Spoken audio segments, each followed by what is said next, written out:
ಭಾವ ನನ್ನ ಹೆಸರಿಗೆ ಬರ್ದಿರೋ ಆಸ್ತಿನ ಮೀರನ್ ಬರಿಬೇಕು ಅಂತ ನಾನು ಅನ್ಕೊಂಡಿರೋದು ನಿಜ. ಆದ್ರೆ ಈ ಅಶ್ವಿನ್ ದುರಾಸೆಯಿಂದ ನಾನು ಹಾಗೆ ಮಾಡೋಕ್ಕಾಗ್ತಿಲ್ಲ. ಈಗ ಮೀರಾ ಹೆಸರಿಗೆ ಆಸ್ತಿ ಬರೆಯೋದಾ ಅಥವಾ ಈ ಮದುವೆ ನಡೆಯೋ ಹಾಗೆ ಮಾಡೋದಾ?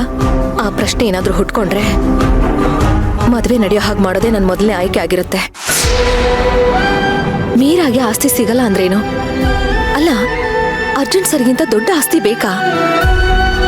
ಅಷ್ಟು ಪ್ರೀತಿಸೋ ಗಂಡ, ಅವ್ರಿಗಿರೋ ಒಳ್ಳೆ ಹೆಸರು, ಒಳ್ಳೆ ಸಂಸಾರ.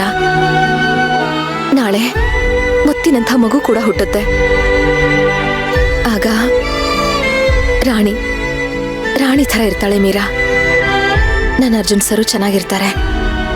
ಅಲ್ಲ, ಅರ್ಜುನ್ ಸರ್ ಪ್ರೀತಿ ಮುಂದೆ ಯಾವ ಆಸ್ತಿ ಇದ್ರೂ ಅದೆಲ್ಲ ಕಡಿಮೆನೆ. ಅದೇ ನಾನೇನಾದ್ರೂ ಒಪ್ಪದೆ ಹೋದ್ರೆ ಅಶ್ವಿನಿ ಮದುವೆ ನಿಲ್ಸಿ ಎಲ್ಲನೂ ಹಾಳು ಮಾಡ್ಬಿಡ್ತಾನೆ. ಹಾಗಾಗ್ಬಾರ್ದು ಅಂದ್ರೆ ನಾನೀ ಆಸ್ತಿನೆಲ್ಲ ಅಶ್ವಿನ್ ಹೆಸರಿಗೆ ಬರೀಲೇಬೇಕು. ಅರ್ಜುನ್ ಸರ್ಗಿರೋ ವ್ಯಾಲ್ಯೂಗೆ ಇಂಥ ಆಸ್ತಿನ ಬೇಕಾದಷ್ಟು ಸಂಪಾದನೆ ಮಾಡಬಹುದು. ಅವ್ರಿಗೇನ್ ಕಷ್ಟ ಆಗಲ್ಲ. ಅರ್ಜುನ್ ಸರ್ ಮದುವೆಗೋಸ್ಕರ ನಾನು ನನ್ನ ಜೀವನನೇ ಕೊಡಕ್ ರೆಡಿಯಾಗಿದ್ದೀನಿ.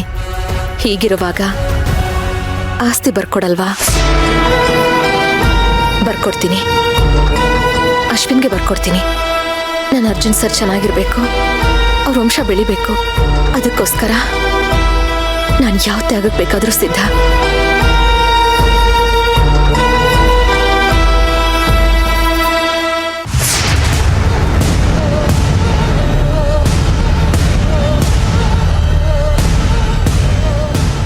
ಏನ್ ಅಶ್ವಿನ್, ಸೇವಂತಿ ಬಂದೇ ಬರ್ತಾಳೆ ಅಂತ ಹೇಳ್ತಾ ಇದ್ದೆ. ಸುಮ್ಮನೆ ಬರೀ ಬಿಲ್ಡಪ್ ಕೊಟ್ಟಿದ್ದೆ ಆಗೋಯ್ತು. ಇನ್ನೂ ಬಂದೇ ಇಲ್ಲ. ಸುಮ್ಮನಿರು ಮೀರಾ, ನನ್ನ ಟೆನ್ಷನ್ ನನಗೆ. ನೀನ್ ಸುಮ್ಮನೆ ಕನ್ಸ್ ಕಾಣ್ಬೇಕಷ್ಟೆ. ಅವಳು ಬರಲ್ಲ, ನೀನ್ ಇಲ್ಲಿಂದ ಹೋಗಲ್ಲ.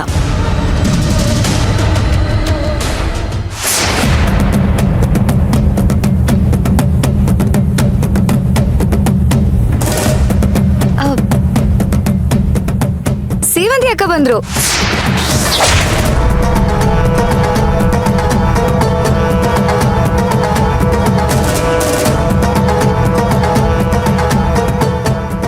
ಏನೇ ಇದು ಹೀಗೆ ಹೇಳ್ತಿದ್ಯಾ? ನೀನ್ ಸೇವಂತಿ ಅಕ್ಕನ ಯಾವತ್ತೂ ನೋಡೇ ಇಲ್ವಾ? ಅಲ್ಲ ಅಜ್ಜಿ, ತಿಂಡಿಗಿನ್ನೂ ಬಂದಿಲ್ವಲ್ಲ ಅನ್ಕೊಂತ ಇದ್ದೆ. ಬಂದ್ರಲ್ಲ, ಖುಷಿ ಆಯ್ತು. ನಿನ್ಗೆ ಅದ್ಯಾವಾಗ ಖುಷಿ ಆಗುತ್ತೋ, ಅದ್ಯಾವಾಗ ನೋಡಿ ಹೊಟ್ಟೆ ಉರಿ ಪಟ್ಕೋತೀಯೋ ಒಂದು ಗೊತ್ತಾಗಲ್ಲ ನೋಡು.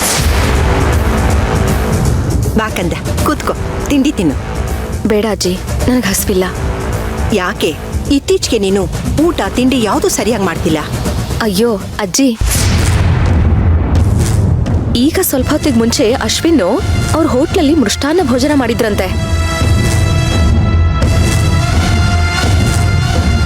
ಅದನ್ನ ಬೇಡ ಬೇಡ ಅಂತಂದ್ರು ಬಲವಂತವಾಗಿ ತಿನ್ನಿಸ್ಬಿಟ್ಟು ಹೋದ. ಅದೇ ಹೊಟ್ಟೆ ತುಂಬ ಹೋಗಿದೆ. ಇವನ ಅಜ್ಜಿ, ಅಶ್ವಿನ್ಗೆ ಅದ್ಕೆ ಮೇಲೆ ಎಷ್ಟು ಪ್ರೀತಿ ಅಂತಂದ್ರೆ ಅವಾಗ ಬಂದು ಅರ್ಗಿಸ್ಕೊಳಕ್ಕಾಗ್ದಿರೋಷ್ಟು ಕೊಟ್ಟು ಹೋಗ್ತಾ ಇರ್ತಾನೆ.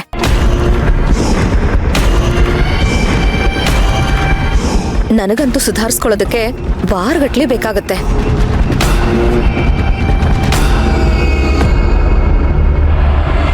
ಹೋಗೋಣ ಅದಕ್ಕೆ.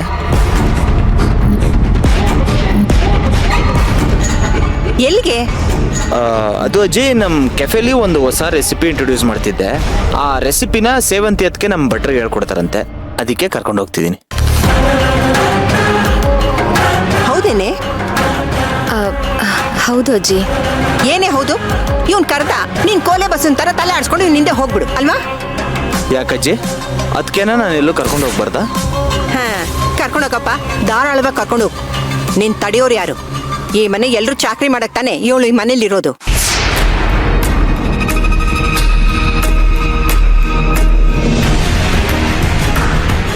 ಈ ಪೆದ್ದಿಗೆ ಒಂಚೂರು ಗೊತ್ತಾಗಲ್ಲ.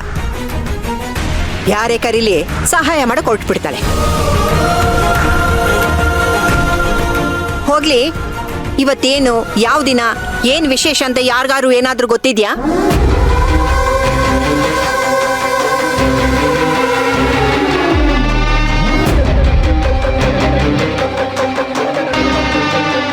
ಯಾರ ಮಾತ್ರ ಇವಳು ಮರೆಯಲ್ಲ ಅಂದ್ಕೊಂಡಿದ್ದೆ. ಹತ್ರಲ್ಲಿ 11 ಆಗ್ಬಿಟ್ಲಿ ಇವಳು.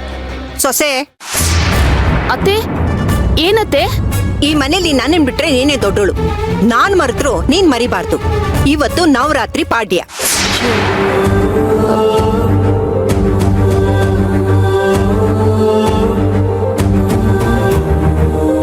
ಪ್ರತಿ ವರ್ಷ ಚಾಚು ತಪ್ಪದೆ ಏನೇ ತೊಂದ್ರೆ ಅಡಚಣೆ ಬಂದ್ರು ಹಬ್ಬದ ಆಚರಣೆನ ಮಾಡ್ಕೊಂಡು ಹೋಗ್ತಾ ಇದೀವಿ ತಾನೇ?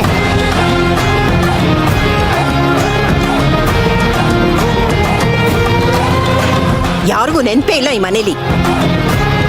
ಸಾಲ್ದು ಅಂತ ಇವತ್ತೇ ಇವ್ ನೋಟ್ಲೋಗೋಗಿ ಅದೇನೋ ಹೊಸ ಅಡಿಗೆ ಹೇಳ್ಕೊಡ್ಬೇಕಂತೆ. ನಿನ್ಗೆ ಮೀರನ್ಗೆ ಬರೀ ಬಟ್ಟೆ ತರೋದೇ ಯೋಚನೆ ಅಲ್ವಾ? ನೋಡಿ, ಇವತ್ತು ಮನೇಲಿ ಹಬ್ಬದ ಅಡಿಗೆ ಆಗ್ಬೇಕು.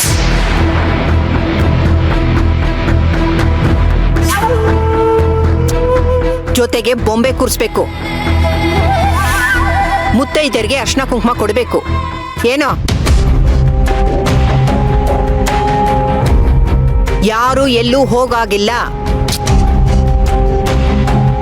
ನೋಡ್ ಸೇವಂತಿ, ಇವ್ನ್ ಹೋಟ್ಲಿಗೆ ಹೋಗಿ ಅದೇನೋ ಹೊಸ ಅಡಿಗೆ ಮಾಡ್ಬೇಕು ಅಂತ ಹೇಳ್ದಲ್ಲ, ಅದನ್ನ ಇಲ್ಲೇ ಮಾಡು. ನಾವೇ ತಿಂದು ರುಚಿ ಹೇಗಿದೆ ಅಂತ ಹೇಳ್ತೀವಿ.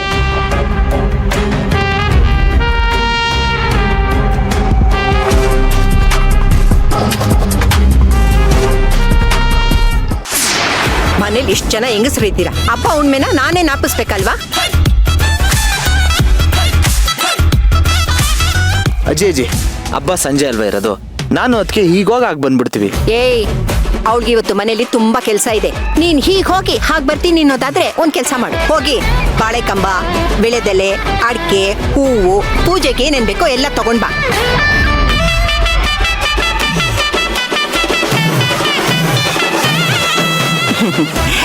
ಹೋಗಪ್ಪ ರಾಜ, ಹೋಗ್ ತಗೊಂಡ್ ಬಾ.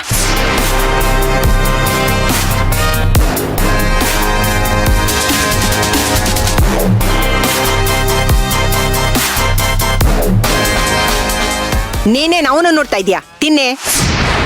ಸೊಸೆ, ಅತ್ತೆ ನೀನೊಂದ್ ಕೆಲ್ಸ ಮಾಡು. ಕೆಲ್ಸ ಇಲ್ದಲ್ಲೇ ಇರೋಳು ಅಂದ್ರೆ ಮೀರಾ, ಅವಳನ್ನ ಅಟ್ಟದ ಮೇಲೆ ಹತ್ತಿಸ್ಬಿಟ್ಟು ಆ ಟ್ರಂಕ್ ಇದೆಯಲ್ಲ ಬೊಂಬೆದು, ಅದನ್ನ ಇಳಿಸು. ಏನೋ? ಹೌದು, ಅವಳೆಲ್ಲೋದ್ಲು? ಮೈಗಳ್ಳಿ ಊಟಕ್ಕಾದ್ರೆ ಮುಂದಿರ್ತೀನಿ, ಕೆಲ್ಸಕ್ಕಾದ್ರೆ ಹಿಂದಿರ್ತೀನಿ ಅಂತಾಳಲ್ಲ. ಏ ಯಶೋದಾ, ಯಶೋದಾ! ಅಯ್ಯೋ